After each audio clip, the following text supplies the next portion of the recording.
They always have. Like it's just James Harden deserved MVP that year. He took Josh Smith headband Headband, Josh Smith. and Corey Brewer Old man, headband. high knee socks, Jason Terry. Still doing the jet. Bro, he took all them boys, bro. 35 years old and all. Just Yeah, that dude here was so shiny. He messed up the camera. We're gonna start up again, y'all. 3, 2, 1, action. what's good, everybody? I'm your host Wilson Cheney, and welcome to the first episode of In My Humble Opinion. I'm joined by KTSU2 anchor Jamel Matthews. What's up? And my boy B Nori, What's my boy up, James Harden. Byron Washington, what's good with you, man? What's up, Wesley Snipes? Good? I'm good. this I'm man good right with here. you, man. And right now, the topic at hand is the NBA playoffs. There's a lot of stuff they went on to, a lot of surprises, a lot of disappointments. And let's just start with the surprises, too. What's one thing that stood out to y'all from the playoffs this year so far? Oh, it had to be. We all agreed on this. The Clippers. Because a lot of people thought they was going to get swept by the Warriors. And Lou Will, Montrezl Harrell, they came out and shocked the world and got, what, two games? Yeah, stole 2 games. Came back from 31 down, too. That was real crazy. Yeah, that was embarrassing, man, on the Golden State Warriors part. For you to let Lou Williams, of all people, who, bruh, he never shows up in the playoffs, but he took 2 games away from the Warriors, bro, on their home court. And we saw what he did when he came back to L.A. He wet the bed. But you had Montrezl Harrell coming off the bench, giving 25 a game. You had Patrick Beverly, bro, being a pit bull. He took over this series, holding KD to, I think, 14 points in game 1. And you see what KD did after he was challenged. He took off. But other than that, yeah, I got to agree. The Clippers. Yeah, the Clippers really just exposed a lot of weaknesses in general in the Warriors, like such as the bench. If you really look at Golden State's bench, you have all G League players and the old Andre Iguodala. Like, I don't think as a team, Golden State, they could thrive, like, going forward, especially in the NBA Finals against all the deeper teams they're going to have to face. I feel like they're going to have a lot more struggle once the games go on because they're really showing that their bench is really skimpy, you know? Yeah, So, yeah. If you really think about it, they roster that they got on their bench now is just the Family Dollar boys. They don't got yeah, it's the Family Dollar Tree boys and Family Dollar boys. Them boys ain't about that. No, they too top heavy. You got 4 All-Stars. You paying, Draymond $85 million. You paying KD almost $200 million. You paying Steph almost $300 million. And you playing Clay $70-something million. They're top heavy. They took all the money and gave it to their 4 stars and left none for the bench players. You got Andre Iguodala. He's on the down end of his career. Sean Livingston, he's not the same player from 2016. And you got Kevin Looney. He's pretty good center. He can switch or whatnot. he's still somewhat on the young, perimeter. though. But he's still young. And you're left for nothing, basically. Got Jordan Bell, but But he's unplayable, though. Steve Kerr doesn't trust him. You got him committing pranks and all of this, bro. All of this Yeah. foolishness, bro. Yeah, you gotta got him grow up pranking some. head coaches, assistant coaches, and you can't trust players like that. Oh, no, definitely not. But, I mean, Golden State, though, like, there's always this rumor there was this rumor swirling around recently about KD leaving Golden State. And I feel like if KD leaves Golden State, it will open them up more to acquire more players to help out their bench because, like you said before, a lot of money can stuff up to KD, Steph, and Clay and the 4 All-Stars. But once he leaves, I feel like it'll open up the opportunity to have Golden State have more longevity as time goes on, you know? But So I feel like that would be better. But do you think like what you just said, when you lose Kevin Durant, as you seen like a lot of people say like in this like the last game, a lot of people say Curry, Thompson, Green, they depended on Kevin Durant too much to win the game. Do you think like if he leave to go to New York, they can honestly say everything will go back to normal when you lost key pieces like if Andre Iguodala retired, Livingston retired, you don't got that bench that you once had before. Is they honestly gonna go back to what they used to be? I mean, Or shell themselves? I would say shell themselves might be an easier part because, mind you, Curry's 33, about to be 34 next year. Even though he is like doing all the stuff he's doing right now, he's not gonna be the same type of player forever. Oh yeah. You know? But I feel like after a while, like as free agency comes around, there's gonna be more players available and whatnot. They have an opportunity to strengthen their bench. But no, it's not gonna happen right away once KD leaves. It's gonna be a lot of damage control they have to do. When But, KD leaves, man, they done. They're done. I'll tell you why. In 2016, 2015, or whatnot, they were strength in numbers. That's what they titled themselves. They don't have Leandro Barbosa anymore. Festus Ezeli, he's not even in the league. yeah. You had Mo Spates. He's not even in the league. And then you leaving Kevin Durant, who's saving them in the playoffs right now, because Steph Curry, he disappeared throughout that whole Clippers series, except game 1. And just yesterday against the Rockets, he didn't do anything except when he hit the big time three over Nene. So when you have Kevin Durant leaving the team, Yeah, who else you gonna turn to hit the clutch shots? I kind of get that. Yeah, I mean it's gonna be something to see really because like KD, like in a lot of people's eyes, he is the best player in the league and he affects the game like no other in terms of scoring. But mind you, like the team Golden State was before KD came, they were 7-3-9 team. Like they were doing the thing. And I feel like the type of organization Golden State is for them to build up from what they used to be. Like right after the We Believe Warriors left, you know how horrible they were. Oh yeah. So They were pretty good. They had a nice little roster. They have to rely on Stephen Curry with bad ankles and an inconsistent Monte Ellis. Yeah, Which Monte he was a a bad volume boy shooter, though. yeah. He was a bad boy though, but you can't win any games with him. Yeah, And he was history a has volume proven shooter, that. yeah. So, you know. But I trust the Warriors will be good though. Nah, I doubt it. Because Draymond Green, he's not the same player from 2016. He's not. He's on the down end of his career. Yeah, He struggled a lot this year. He had a toe injury. He was overweight. And he's Yeah. just not getting back into form a little bit. But other than that, he's not the same defensive player of the year he was in 2017. Yeah, I noticed He's that not too. that player anymore. So, would you give him a max contract? Oh heck no. Exactly. Who would give him a max contract, really? Exactly. You can give Steph and Clay the max contracts, but other than that, It's just those. I feel like those 3 All-Star appearances just got over the man's head a little bit. He thinks that he's more of a player than what he is, but I mean, time will tell, really.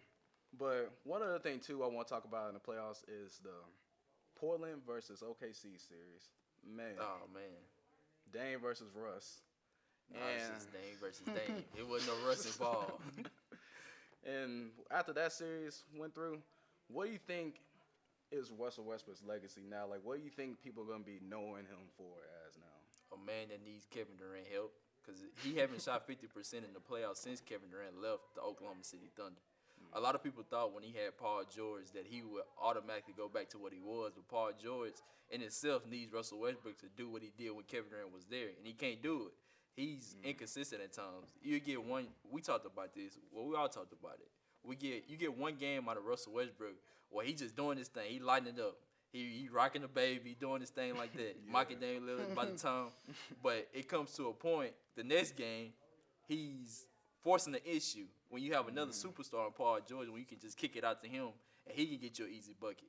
I just really never understood that about Russell Westbrook. Yeah, he's one of the more like erratic players that we've seen in certain years. Now, I'm not down his athletic ability at all because he is an athletic phenomenon. There's no denying that. Oh, yeah. But his mindset at times, like I saw this one tweet on Twitter one time that Russell Westbrook just Corey Joseph with ADHD. I was like, wow. that's funny. Wow, they really That's thinking funny. about this man. But it's gonna be hard to rate his legacy other than his individual talents. Really, because that's the main thing that's really holding his career above water. Because playoff success, ugh. No, He's it's an all-time talented player, bro, but he lacks common sense. Like, I don't think he realized. He shoots, 28% from three? He shot like 24% last year. So each year his three-point percentage goes down. So why take those shots? Why are you shooting a three-point over 3 people when you got Paul George open in the corner? That's just Yeah, common sense. it's- Pass the ball. But not to cut you off, but it's just a habit. You know the saying, like the more you do things, it becomes repetitive. When Scott Brooks was there, we talk about this all the time. Like I believe Scott Brooks had something to do with him how he's acting now. Because Scott Brooks could have easily been like, you can develop your game in other ways instead of forcing the issue. Yeah. But we just got finished talking about a game against the Spurs when they was down 4, and you have Kevin Durant wide open, everybody in Russell Westbrook, and he decided to shoot the ball up for some strange reason, acting like a weirdo and trying to get a 4-point play that's not gonna happen.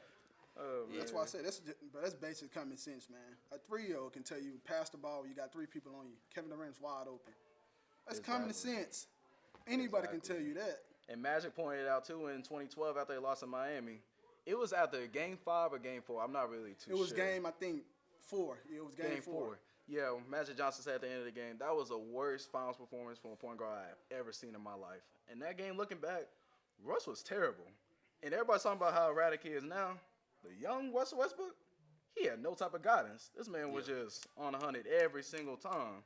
And it was just, there was a reason why KD left OKC. Oh yeah. And now we're seeing that as of 3 years has passed. Russell Westbrook, first round exit for 3 straight years. The proof is in the pudding. Russell Westbrook is the problem. But probably like if you think about it like this, I had a lot of friends with Kevin Durant because they know I'm a Kevin Durant fan. A lot of people say when Kevin Durant when he left, he betrayed Russell Westbrook. But a lot of people don't fail to realize, besides that Golden State series when he left, they say you left a team that had you. You was up 3-1 too. Mm-hmm. If you go back to past series against Memphis, even the Lakers and the Grizzlies, if you go back to that, it was a lot of times when Russell Westbrook had the ball and he forced the issue and decided to take a contested shot. Yeah. And Kevin Durant is wide open with his hands open like this. Like, you give me the ball, I can do like what he's doing now with the Golden State Warriors. Yeah. Because the thing with Kevin Durant, it's always been you push a button and he just let loose. But I can't say this only on Russell Westbrook part. That was on Scott Brooks' part too, man. And that's part of it's management fault too because they got rid of James Harden. And what happened? They crumbled. We all know. They man. got to the Tell like finals it because is. of James Harden.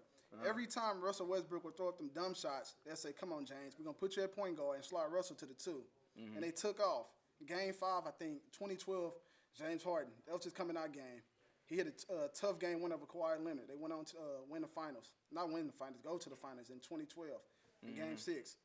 And so when you get rid of him, because you don't want to pay $4 million, and then you just left for Russell Westbrook and Reggie Jackson as your sixth man, it's not good enough. Not winning championships like that.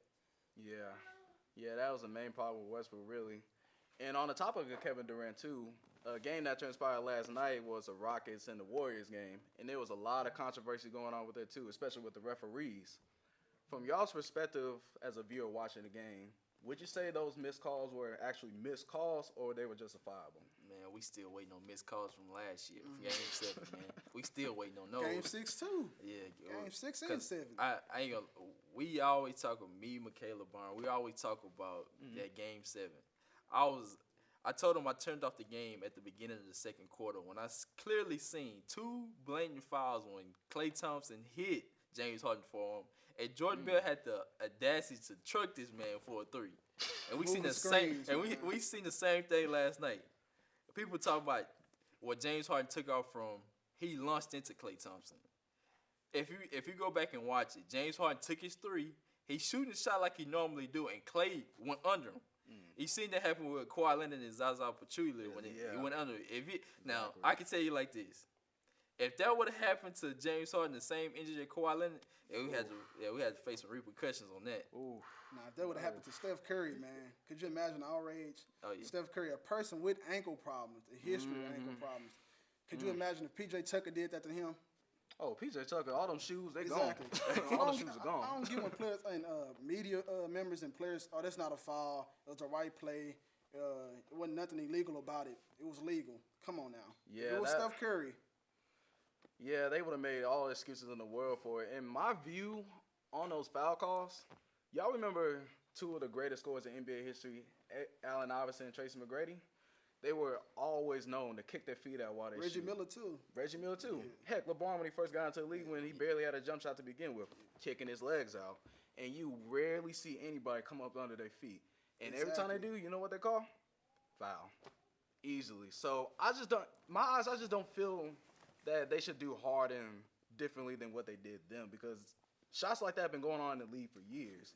Why change up for Harden now in the playoffs, you know? Because some of those fouls, they should have been called. And they gave him those calls during the regular season. But what happened is, man, when you got coaches like Steve Kerr constantly complaining to the officials, and you got teams from around the league sending those type of clips in of James Harden get rewarded with foul calls during the regular season, the referees are looking for that in the playoffs, man. And James Harden, let's be honest, he manipulates the game a lot. Yeah, he constantly does. try to bend the rules a lot, and they're not going to allow it. So he's going to have to find a way to adjust. That's what he's going to have to do. Yeah. And the thing is with Harden, too, like, I wouldn't put the blame totally on the fouls on that game, too, because playoff Harden reaped his ugly head that game as well, too. Like, oof. I bet you already know, like, too much about it, more than the average fan, honestly. Yeah, he just...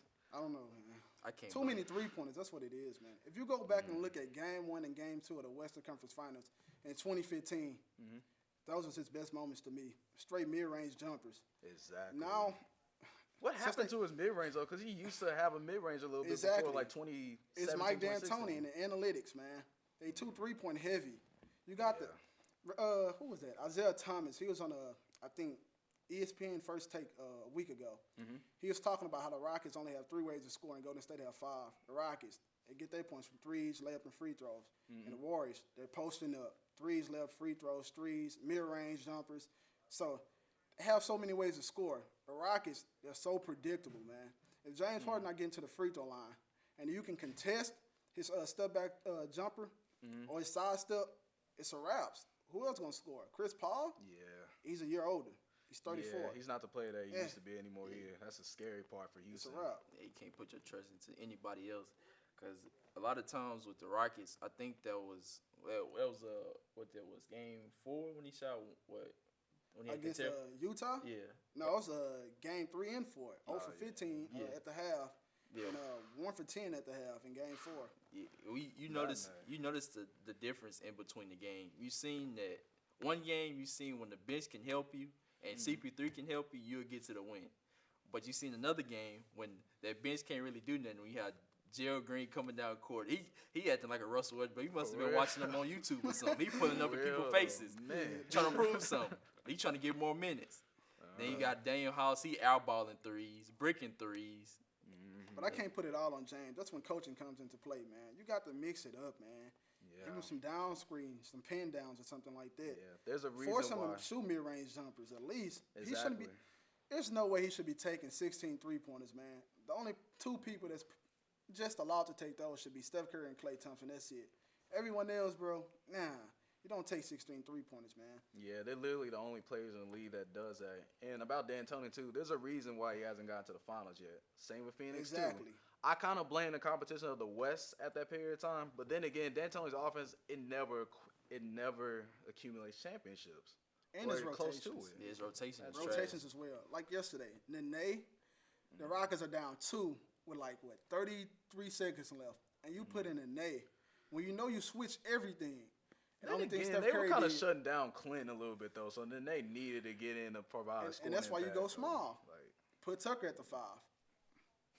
Right? Put Tucker at the 5. They had Draymond Green at the 5, so why are we putting Nene at the 5, man? Knowing we switch everything. Only thing Steph Curry did was call for the pick and roll. They switch as usual, and now he's able to take advantage of Nene, and it was a wraps. I see. But it always been the same thing with Mike D'Antoni. If you go back a couple of years when they had Montrezl Harrell, you see what he did in the playoffs. If you could have inserted him into the rotation, he could have did the same thing instead of I give you that Nene was playing good that playoff series when he did step in.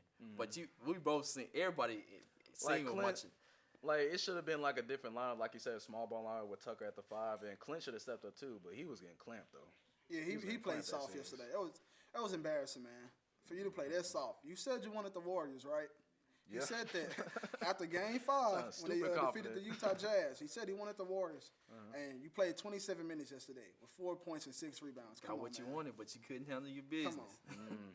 I mean, I expect more from Clint as the series goes on. I mean, I know Game 1 is always the most impactful game because it's the first impression game, really. But I feel like as the series goes on, like he'll start getting his game together, and I feel like it'll go all the way to 7. Don't y'all think?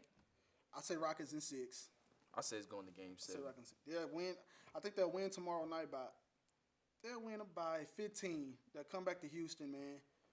I think Game 3 will be close, but Game 4 I think they'll win by 10. They go back to Oakland. I think the Warriors will win by at least 8 points, 5 to 8 points. We come back to Houston and close it out. Hey, I'm gonna make sure to note this down, people, because hey, he might be speaking the future, being I'm telling you exactly. Byron what's gonna happen. Nostradamus Washington out here, man. You Telling know. you exactly what's going to happen for real. I'm telling you. And one other thing too, I want to discuss too. As the playoffs going on right now, and as you see more players, who you think is the best player in the league Oh, man. right now? As my boy Stephen A. Smith say, by Kevin Durant, he's a bad man.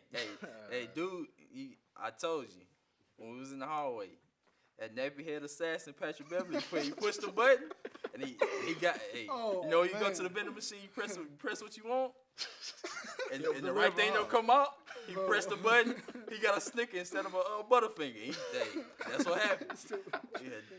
Yeah, dude started going off ever since then.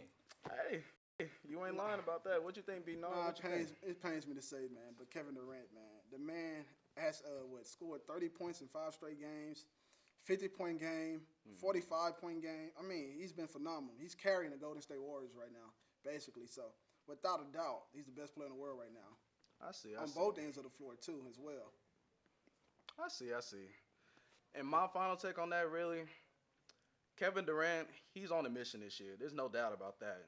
There's always a stigma of being second to LeBron and whatnot. And now LeBron's home right now.